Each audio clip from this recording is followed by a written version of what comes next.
Now, the deplorable nature of the Tuasaa-Bulenge Road in the Wa East district of the Upper West region is impeding quality healthcare delivery in that area.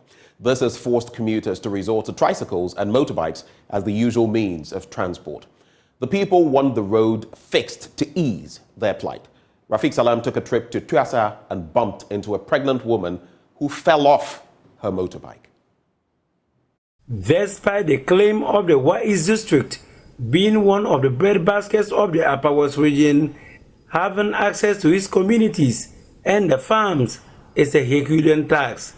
It is even worse, especially during the rainy season, as more communities are cut off from the other. The few communities that one can have access to is not one for the faint-hearted. The Tuasaa community is some 4 kilometers away from Bulenge, which lies on the main road from Wa heading to the Kulun Bridge. The road is muddy, bumpy, and replete with corrugations, making it difficult for road users to ply it. They sometimes got stuck and has to be manually pushed out. So you can see how the place is. You can see that they have to put some of the tricycle to move around the area because it's muddy and vehicles and also tricycles are getting stuck in the area, and as a result of that, they have to at least get some people to push them out of this muddy, somehow looking like a rice muddy pitch. Bright Kwafo hails from Accra, but was posted to the Tuasaa Basic School as a teacher. He told me the struggles he makes flying on the muddy road.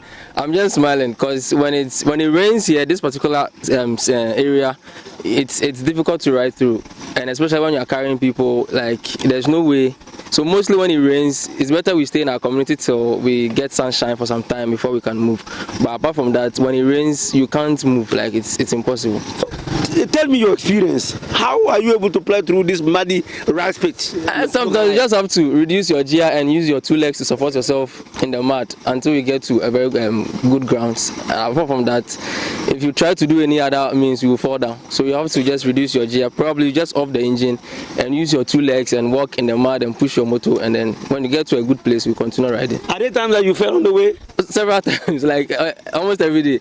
The last time I had to remove my mud guard because the mud got stuck, my tires couldn't roll, so I have to just spoil it and then before I was able to move. And as for the falling, it's like everyday thing. You always fall down. So what appeal do you have for the government and authorities? We'll be so happy if the government can actually come and work on this road for us, because it's bad and it's making transportation very difficult for us. Even when you farm and you want to take your goods to work, you can't. And sometimes you have to just keep the things in the village and some will get rotten and you just have to sell some at a very cheap price, and it's very, very, very difficult for us. I was posted to the Tuasaa Basic School as a teacher. He told me the struggles he makes plying on the muddy road. Another is this heavily pregnant woman who fell off a few minutes ago from the motorbike riding with her husband to Bulenge for antenatal service. The road is no good. We tried to negotiate a curve and we fell off. I've even sustained some bruises in my knees, Salah attempted to show me.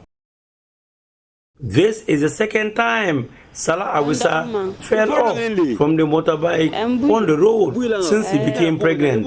She has fears for her life and the unborn baby. Her husband is equally worried about the poor nature of the road. There's no road, there's only water that has spread across, making it muddy. We would not have fallen off.